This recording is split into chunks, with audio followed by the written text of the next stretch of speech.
Budget ಬಗ್ಗೆ ಮಾತನಾಡ್ತಾ ಇದ್ವಿ. ಈಗ ಬಜೆಟ್ಗೆ ಸಂಬಂಧಿಸಿದಂತ ಇನ್ನೊಂದಿಷ್ಟು ಇನ್ಫಾರ್ಮೇಶನ್ ಆಡ್ ಆಗ್ತಾ ಇದೆ, ಅಪ್ಡೇಟ್ ಆಗ್ತಾ ಇದೆ. ಬಜೆಟ್ನ ಗಾತ್ರ ಎಷ್ಟು? 53.47 ಲಕ್ಷ ಕೋಟಿಯ ಬಜೆಟ್. ಕ್ಯಾಪಿಟಲ್ ಎಕ್ಸ್ಪೆಂಡಿಚರ್ಗೆ 12.821 ಲಕ್ಷ ಕೋಟಿ. ಡಿಫೆನ್ಸ್ ಸೆಕ್ಟರ್ ಅಲ್ಲಿ 7.8 ಲಕ್ಷ ಕೋಟಿ. ಲಾಸ್ಟ್ ಟೈಮ್ 6.81 ಲಕ್ಷ ಕೋಟಿ ಕಳೆದ ಬಜೆಟ್ ನಲ್ಲಿ. ಈ ಬಾರಿ ಡಿಫೆನ್ಸ್ ಬಜೆಟ್ ಕೂಡ ಇನ್ಕ್ರೀಸ್ ಆಗಿದೆ, ದೊಡ್ಡ ಪ್ರಮಾಣದಲ್ಲಿ ಇನ್ಕ್ರೀಸ್ ಆಗಿದೆ.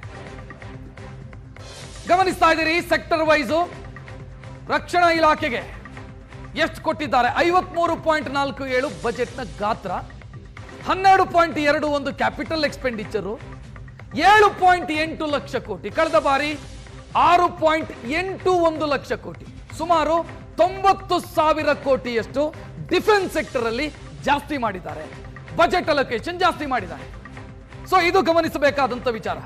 ಇನ್ನು ಇಲ್ಲಿ ಇನ್ನೊಂದು ವಿಚಾರವನ್ನ ಕೂಡ ನಾನು ನಿಮ್ಮ ಗಮನಕ್ಕೆ ತರ್ತೀನಿ.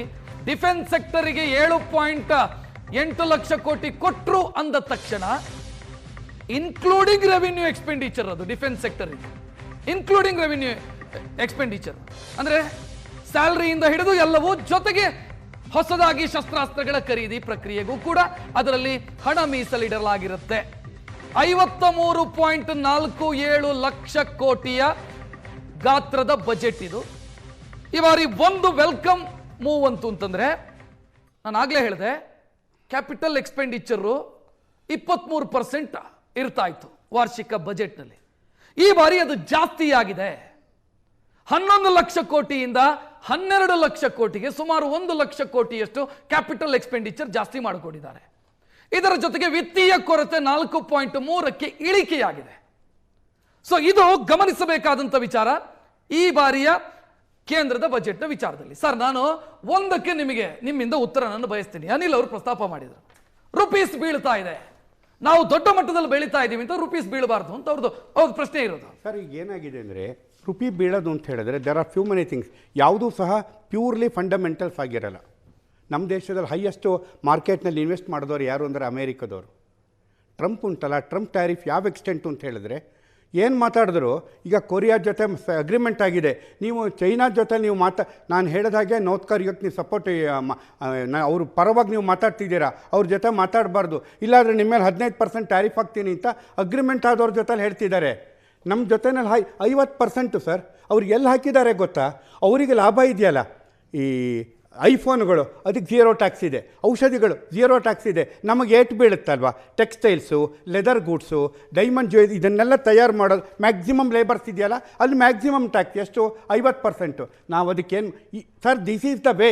ಇವತ್ತು ಮಾರ್ಕೆಟು $18 ಬಿಲಿಯನ್ ಅವರು ವಿಡ್ರಾ ಮಾಡೋಕ್ಕೆ, ರುಪಿ 92ಕ್ಕೆ ಹೋಗಲಿಕ್ಕೆ ಎರಡು ಕಾರಣ.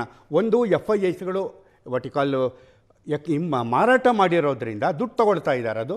ಎರಡನೇದಾಗಿ ಜಪಾನ್ ಕ್ಯಾರಿ ಟ್ರೇಡ್ ಮಾಡ್ತಾ ಇದೆ. ಅವ್ರೇನು ಅಂದರೆ, ಅವರು ದುಡ್ಡನ್ನು ಅಮೇರಿಕನ್ ಟ್ರೆಷರಿನಲ್ಲಿಟ್ಟು ಅದನ್ನು 2-3% ಕೊಡ್ತಿದ್ರು. They are slightly going for D-dollarisation. ಈ ಕಾರಣಕ್ಕೋಸ್ಕರ ಬಾಂಡ್ಗಳು, ಸರ್, ಇದು ಯಾವುದೂ ಅಲ್ಲ, ಬಾಂಡ್ ಮಾರ್ಕೆಟ್ ತುಂಬಾ ವೀಕ್ ಆಗ್ತಾ ಇದೆ ಸರ್. ಈ ಕಾರಣ ಅದಕ್ಕೂ ಸಂಬಂಧ ಇಲ್ಲ. ಈ ಟ್ರಂಪ್ ಟ್ಯಾರಿಫ್ ಸೆಟ್ಲ್ ಆದ ನಂತರ you will see rupee going back to, ಖಂಡಿತ ಇಟ್ ವಿಲ್ ಕಮ್ ಟು 86-85 ಲೆವೆಲ್ಲಿ ಬರುತ್ತೆ. ಇದೇ FIIಗಳು ಬೈ ಮಾಡ್ತಾರೆ. But it is a matter of time. ಮಾರ್ಚಲ್ಲಿ ಆಗುತ್ತೋ ಅದು ಗೊತ್ತಿಲ್ಲ. ಇದು ಒಂದು ಭಾಗ. ಎರಡನೇದು, ಅಭಿವೃದ್ಧಿ ಬಗ್ಗೆ ಹೇಳೋದಾದರೆ ಇನ್ಫ್ರಾಸ್ಟ್ರಕ್ಚರ್, ಆವಾಗ ಹೇಳಿದೆ ನಾನು. ಎರಡನೇದಾಗಿ, ಉದ್ಯೋಗ ಸೃಷ್ಟಿಯಾಗೋದು ಇನ್ಫ್ರಾಸ್ಟ್ರಕ್ಚರು ಅಥವಾ ಸರ್ವಿಸ್ ಸೆಕ್ಟಾರಿಗಿಂತ ಜಾಸ್ತಿ ಮ್ಯಾನುಫ್ಯಾಕ್ಚರಿಂಗ್ ಸೆಕ್ಟರ್ ಸರ್. ಯಾವ ಮಟ್ಟಕ್ಕೆ ಬೂಸ್ಟ್ ಕೊಟ್ಟಿದ್ದಾರೆ ಅಂದರೆ, ಇದು 4ನೇ ಕೈಗಾರಿಕಾ ಕ್ರಾಂತಿ, ಇದು ಲಾಸ್ಟ್ ಕೈಗಾರಿಕಾ ಕ್ರಾಂತಿ. ಬರೀ ಕೈಗಾರಿಕೆ ಆಗೋದಿಲ್ಲ. This is the technology based industrial revolution, ತಂತ್ರಜ್ಞಾನ ಆಧಾರಿತವಾದ ಕೈಗಾರಿಕಾ ಕ್ರಾಂತಿ. ನಾನು ನಿಮ್ಗೆ ಆವಾಗಲೇ ಹೇಳಿದೆ, ನಾನು $65 ಬಿಲಿಯನ್ ಈ ಎಲ್ಲ ಅಮೇರಿಕದ ಮಲ್ಟಿನ್ಯಾಷನಲ್ ಟೆಕ್ನಾಲಜಿ ಕಂಪನಿಗಳು ಬಂದಿದ್ರು ಅಂತ.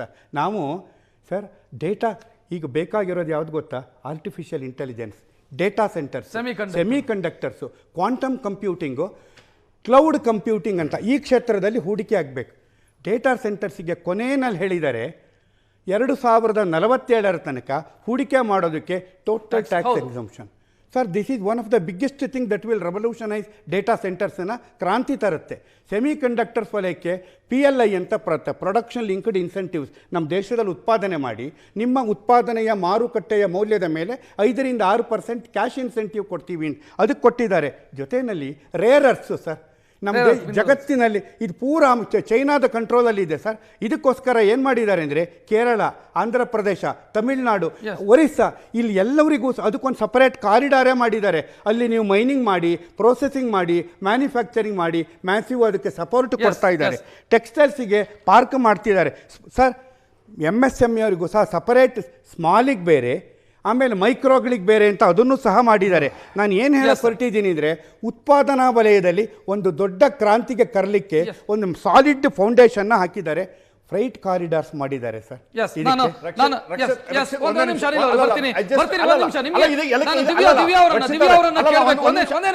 ಬರ್ತೀನಿ ದಿವ್ಯಾ ಅವರೇ, ಒಂದು ಕ್ಯಾಪಿಟಲ್ ಎಕ್ಸ್ಪೆಂಡಿಚರ್ ಜಾಸ್ತಿ ಆಗಿದೆ ಈ ಬಾರಿ, ವಿತ್ತೀಯ ಕೊರತೆಯನ್ನು ತಗ್ಗಿಸಲಾಗಿದೆ, ಜೊತೆಗೆ ಬಜೆಟ್ ಗಾತ್ರ ಯೂಶುವಲಿ ಜಾಸ್ತಿ ಆಗುತ್ತೆ. ವೆಲ್ಕಮ್ ಮೂವ್ ಅಲ್ವಾ? ಅಭಿವೃದ್ಧಿ ವಿಚಾರ ಅಂತ ಬಂದಾಗ ಕ್ಯಾಪಿಟಲ್ ಎಕ್ಸ್ಪೆಂಡಿಚರ್ ಜಾಸ್ತಿ ಆಗ್ತಿದೆ, 25% ಹತ್ತತ್ರ ಹೋಗ್ತಾ ಇದೆ ಅಂತಂದ್ರೆ ವೆಲ್ಕಮ್ ಮೂವ್ ಅಲ್ವಾ ಅದು? ಸೊ ನಮ್ಮ ಈ ಪರ್ಟಿಕ್ಯುಲರ್ ದೇಶಕ್ಕೆ ನಾವು ಮಾಡ್ತಿರೋ ಕ್ಯಾಪಿಟಲ್ ಎಕ್ಸ್ಪೆಂಡಿಚರ್ ತುಂಬ ಕಡಿಮೆ ಅಂತ ಹೇಳಕ್ಕೆ ಹೋಗ್ತೀನಿ. GDP ಬಗ್ಗೆ ತುಂಬ ಡಿಸ್ಕಷನ್ ಮಾಡಿದ್ವಿ ಆಗಲೇ. ಬಟ್ ಅಮೇರಿಕಾದ ಒಂದು ಎಕ್ಸಾಂಪಲ್ ತಗೊಳ್ಳಿ, ಅಲ್ಲಿ ಪಾಪ್ಯುಲೇಷನ್ ನೋಡಿ, ನಮ್ಮ 1/3 ಪಾಪ್ಯುಲೇಷನ್ ಇಲ್ಲ ಅವ್ರ ಹತ್ರ. ಆ ಪಾಪ್ಯುಲೇಷನ್ಗೆ ಅವ್ರದ್ದು $30 trillion ಇದೆ. ನಮ್ಮದು ಇಷ್ಟು ಪಾಪ್ಯುಲೇಷನ್ ಇದ್ದು 150 ಕೋಟಿ ಪಾಪ್ಯುಲೇಷನ್ ಇದ್ದು $4-5 trillion ಇದೆ. ಜರ್ಮನಿ 8 ಕೋಟಿ ಜನ ಅಷ್ಟೇ ಇರೋದು, ಅವ್ರದ್ದು ಆಲ್ಮೋಸ್ಟ್ ನಮ್ಗಿಂತ ಜಾಸ್ತಿ $5 trillion ಇದೆ GDP. ಇದನ್ನು ನಾವು ಫಾಸ್ಟೆಸ್ಟ್ ಗ್ರೋಯಿಂಗ್ ಅಂತ ಕ್ಲೇಮ್ ಮಾಡೋದು ಅಷ್ಟೇ ಅಲ್ವಾ? ಆ್ಯಕ್ಚುಲ್ ರಿಯಾಲಿಟಿ ನೋಡಬೇಕು. ರುಪಿ ವ್ಯಾಲ್ಯೂ ಯಾಕೆ ಬಿದೋಗ್ತಾ ಇದೆ? ಫಾರಿನ್ ಡೈರೆಕ್ಟ್ ಇನ್ವೆಸ್ಟ್ಮೆಂಟು, ಬೇರೆ ದೇಶದಿಂದ ಬರ್ತಿರೋ ಬಂಡವಾಳ ಹೂಡಿಕೆ ಕಡಿಮೆ ಆಗ್ತಾ ಇದೆ. ಯಾಕಂದರೆ ಇನ್ನು US ಟ್ಯಾರಿಫ್ ಇನ್ಕ್ರೀಸ್ ಮಾಡಿದ್ದಾರೆ, ಟ್ರೇಡ್ ಡೀಲ್ ಆಗ್ತಿಲ್ಲ. ಆಮೇಲೆ ಇನ್ನೊಂದು ಇಂಪಾರ್ಟೆಂಟ್ ಸೆಕ್ಟರ್ ನಾನು ಎಂಫಸೈಸ್ ಮಾಡ್ತೀನಿ, ಮ್ಯಾನುಫ್ಯಾಕ್ಚರಿಂಗ್ ಯೂನಿಟ್ಟು ಎಂಫಸೈಸ್ ಮಾಡಬೇಕು, ಮ್ಯಾನುಫ್ಯಾಕ್ಚರ್ ಸೆಕ್ಟರ್ನ ಎಂಫಸೈಸ್ ಮಾಡಬೇಕು. ಇಂಡಿಯಾದಲ್ಲಿ ನಮ್ಮದು ಇಂಪೋರ್ಟಿಂಗ್ ಜಾಸ್ತಿ ಆಗಿದೆ. ತುಂಬ ಸೆಕ್ಟರ್ಸ್ಗಳಲ್ಲಿ ನಾವು ಇಂಪೋರ್ಟ್ ಮಾಡ್ತಾ ಇದ್ದೀವಿ. ಫರ್ಟಿಲೈಸರ್ಸ್ ಸೆಕ್ಟರ್ಸ್ ಆಗಲಿ, ಸೆಮಿಕಂಡಕ್ಟರ್ಸ್ ಆಗಲಿ, ತುಂಬ ಇಂಪೋರ್ಟ್ ಮಾಡ್ತಾಯಿದ್ದೀವಿ. ಈ ಇಂಪೋರ್ಟ್ ಕಡಿಮೆ ಯಾವಾಗ ಆಗುತ್ತೆ ಅಂದರೆ ನಮ್ಮದೇ ಆದ ಮ್ಯಾನುಫ್ಯಾಕ್ಚರ್ ಸೆಕ್ಟರ್ಸ್ ಆದಾಗ. ಇವಾಗ ತುಂಬ ಸ್ಕೀಮ್ಗಳು ಬಂತು. ಲಾಸ್ಟ್ ಟೈಮು ಫುಡ್ ಪ್ರೊಸೆಸಿಂಗ್ ಯೂನಿಟ್ಗೆ ಪ್ರೈಮ್ ಮಿನಿಸ್ಟರ್ಗೆ ಸ್ಕೀಮ್ ಒಂದು ಬಂತು, ಮತ್ತು ಸ್ಟ್ಯಾಂಡಪ್ ಇಂಡಿಯಾ ಸ್ಕೀಮ್ ಅಂತ ಬಂತು, ತುಂಬ ಸ್ಕೀಮ್ಸ್ ಬಂತು. ಆದರೆ ಆ್ಯಕ್ಚುಲ್ ರಿಯಾಲಿಟಿಗೆ ಹೋದಾಗ, ಬಿಕಾಸ್ ನಾನು ಫೇಸ್ ಮಾಡಿದ್ದೀನಿ, ಆ್ಯಕ್ಚುಲ್ ರಿಯಾಲಿಟಿಗೆ ಹೋದಾಗ ಇದಕ್ಕೆಲ್ಲ ಕೊಲ್ಯಾಟ್ರಲ್ ಬೇಕಾಗಿಲ್ಲ ಅಂತ ಹೇಳ್ತಾರೆ. ನಾವು ಬ್ಯಾಂಕ್ಗೆ ಹೋದಾಗ ಕೊಲ್ಯಾಟ್ರಲ್ ಇಲ್ಲದೆ ಕೊಡಲ್ಲ ಅಂತ ಹೇಳ್ತಾರೆ. ಹೌದು, ಪ್ರೈಮ್ ಮಿನಿಸ್ಟರ್ ಗ್ಯಾರಂಟಿಡ್ ಸ್ಕೀಮ್ ಇದು, ಇದಕ್ಕೆ ಕೊಲ್ಯಾಟ್ರಲ್ ಬೇಕಾಗಿಲ್ಲ ಅಂತ ಡಿಕ್ಲೇರ್ ಮಾಡ್ತಾರೆ. But when you go to the ground reality, 25% ಹೆಂಗಾಯ್ತು ಗೊತ್ತಾ ದಿವ್ಯಾ ಚಂದ್ರದವರವ್ರೆ? ಹೆಲ್ತ್ ಇನ್ಶೂರೆನ್ಸ್ GST ತೆಗೆದ್ರು. ಇನ್ಶೂರೆನ್ಸ್ ಕಂಪನಿಗಳು ನಿಮಗೆ ಇನ್ಶೂರೆನ್ಸ್ ಅನ್ನೇ ಜಾಸ್ತಿ ಮಾಡಿಬಿಟ್ಟು, ಅದರ ಬೆಲೆಯನ್ನೇ ಜಾಸ್ತಿ ಮಾಡಿಬಿಟ್ಟು, ಜನರಿಗೇನು ಹೆಲ್ಪ್ ಆಗಲಿಲ್ಲ ಅದರಿಂದ.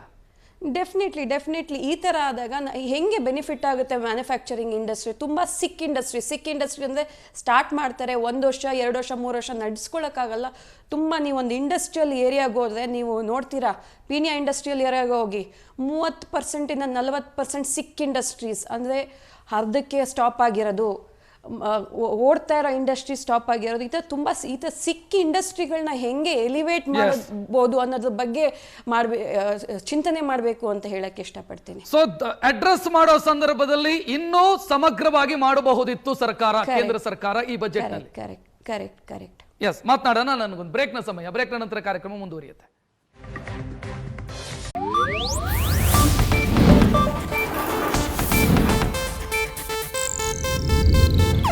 ಇದು ಏಷ್ಯಾನೆಟ್ ನ್ಯೂಸ್ ನೆಟ್ವರ್ಕ್ ಪ್ರಸ್ತುತಿ.